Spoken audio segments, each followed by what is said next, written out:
Hello all, എവർക്കും പുതിയൊരു വീഡിയോയിലേക്ക് സ്വാഗതം. ശ്രീനാരായണ ഗുരു ഓപ്പൺ യൂണിവേഴ്സിറ്റിയുടെ degree BA English 3rd semester British ഹിസ്റ്ററിയുടെ വിക്ടോറിയൻ സൊസൈറ്റി എന്ന് പറയുന്ന പാഠഭാഗമാണ് നമ്മൾ ഇന്ന് ചർച്ച ചെയ്യാൻ വേണ്ടി പോകുന്നത്. അപ്പോൾ നമുക്ക് നേരെ പാഠഭാഗത്തേക്ക് കടക്കാം. വിക്ടോറിയൻ കാലഘട്ടത്തിലെ ജനജീവിതത്തെ വളരെയധികം സ്വാധീനിച്ച ഒരു കാര്യം എന്ന് പറഞ്ഞാൽ അത് 18ാം നൂറ്റാണ്ടിൽ സംഭവിച്ച വ്യാവസായിക വിപ്ലവമാണ്. 18ാം നൂറ്റാണ്ടിൽ സംഭവിച്ച വ്യാവസായിക വിപ്ലവം വ്യാവസായികവൽക്കരണത്തിനും യന്ത്ര നിർമ്മാണത്തിനും വഴിമാറി. ഇത് ഒരു പുതിയ ജീവിത രീതിക്ക് വഴിമാറി.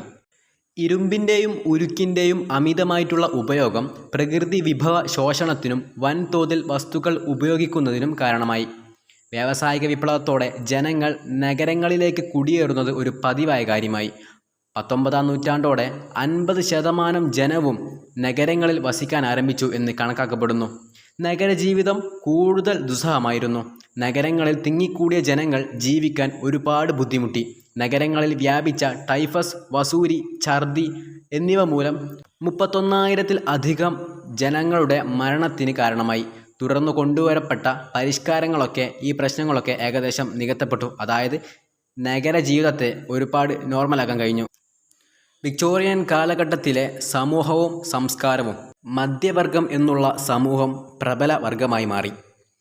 ഈ മധ്യവർഗം കുടുംബം, സ്വകാര്യ ഭവനങ്ങൾ, സാമൂഹിക പരിഷ്കരണങ്ങൾ എന്നിവയിൽ അധിഷ്ഠിതമായിട്ട് സമാധാനപരമായ കുടുംബജീവിതം നയിച്ചു. വിദ്യാഭ്യാസത്തെയും വിനോദത്തെയും ഇവർ വളരെയധികം പ്രോത്സാഹിപ്പിച്ചു.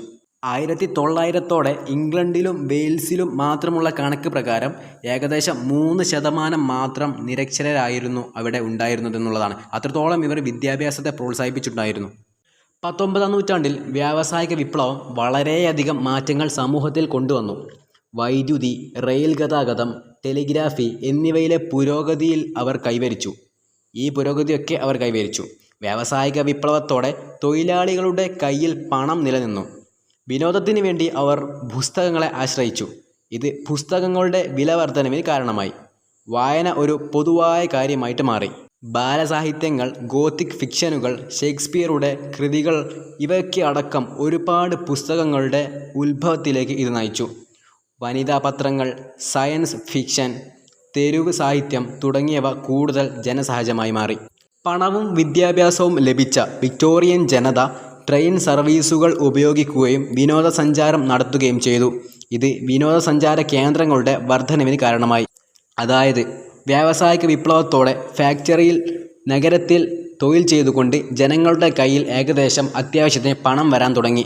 അങ്ങനെ അവർ ജീവിതത്തിലെ സുഖങ്ങളിലേക്ക് അഥവാ എൻ്റർടൈൻമെൻറ്റുകളിലേക്ക് തിരിഞ്ഞു. അങ്ങനെ പുസ്തക വായനയും അതോടൊപ്പം വിനോദസഞ്ചാര സ്ഥലങ്ങൾ സന്ദർശിക്കുകയൊക്കെ ചെയ്തു. അങ്ങനെ വിക്ടോറിയൻ കാലഘട്ടത്തിൽ വിനോദസഞ്ചാര കേന്ദ്രങ്ങളുടെ വർധനവിന് വരെ കാരണമായി. വിക്ടോറിയൻ ജനങ്ങളുടെ ഈ ജനജീവിതം രാഷ്ട്രീയ സാംസ്കാരിക മേഖലകളിൽ മാറ്റങ്ങൾക്ക് കാരണമായി. ലിബറൽ ചിന്താഗതിക്കാർ ഉയർന്നു വരാൻ ഇതൊരു കാരണമായി മാറി. പണവും പുസ്തക വായനയും ഒരു ശീലമായപ്പോൾ ജനങ്ങൾക്ക് ഒരുപാട് അറിവുകൾ ലഭിക്കുകയും സ്വന്തമായിട്ട് ലോകത്തെ വീക്ഷിക്കാനും നോക്കിക്കാണാനും അവർ തുടങ്ങുകയും അവരുടേതായ ആശയങ്ങൾ അവർ എഴുതി പ്രകടിപ്പിക്കാനൊക്കെ തുടങ്ങുകയും ചെയ്തു. ഇത് ലിബറൽ ചിന്താഗതിക്കാരുടെ വർധനവിന് കാരണമായി. മധ്യവർഗത്തിൻ്റെ ഉയർച്ചയ്ക്ക് കാരണമായി. മധ്യവർഗം പ്രഭുവർഗത്തിൻ്റെ നിയന്ത്രണം പൂർണ്ണമായി മാറ്റി. ജെമറി ബന്തം, ജെയിംസ് മിൽ, ജോൺ സ്റ്റുവർട്ട് തുടങ്ങിയ തത്വചിന്തകർ രാഷ്ട്രീയത്തിനും ബിസിനസ്സിനും മേൽ ശ്രദ്ധ കേന്ദ്രീകരിച്ചു. ഇങ്ങനെ ഒട്ടനവധി വിപ്ലവകരമായിട്ടുള്ള മാറ്റങ്ങൾ വിക്ടോറിയൻ കാലഘട്ടത്തിൽ സാക്ഷിയാക്കി. മാത്രവുമല്ല, ഒട്ടനവധി സാമൂഹിക പരിഷ്കരണങ്ങൾക്കും ഈ ഒരു കാലഘട്ടം സാക്ഷിയായി. സാമൂഹിക പരിഷ്കർത്താക്കളും ലിബറൽ ചിന്താഗതിക്കാരും വളരെയധികം ഉയർന്നു വന്നു. അവർ ഒരുപാട് ആശയങ്ങൾ, ഒരുപാട് വാദങ്ങൾ ഉന്നയിച്ചു. അടിമത്തം അവസാനിപ്പിക്കുക, സ്ത്രീകളുടെയും കുട്ടികളുടെയും മേലുള്ള ഭാരം നീക്കുക, പോലീസിനെ പരിഷ്കരിക്കുക, റോമൻ കത്തോലിക്കരുടെ വൈകല്യങ്ങൾ നീക്കുക, പാർലമെൻറ്റും തിരഞ്ഞെടുപ്പും പരിഷ്കരിക്കുക തുടങ്ങിയവയൊക്കെ ഇവരുടെ വാദങ്ങളിൽ ഉൾപ്പെടുന്നു. മാത്രവുമല്ല, നിരവധി സാമൂഹിക പരിഷ്കാരങ്ങൾ അന്നത്തെ കാലഘട്ടത്തിൽ നടപ്പാക്കപ്പെട്ടു. കുട്ടികളെയും മുതിർന്നവരെയും സംരക്ഷിക്കുന്ന നിയമനിർമ്മാണം നടപ്പിലാക്കപ്പെട്ടു.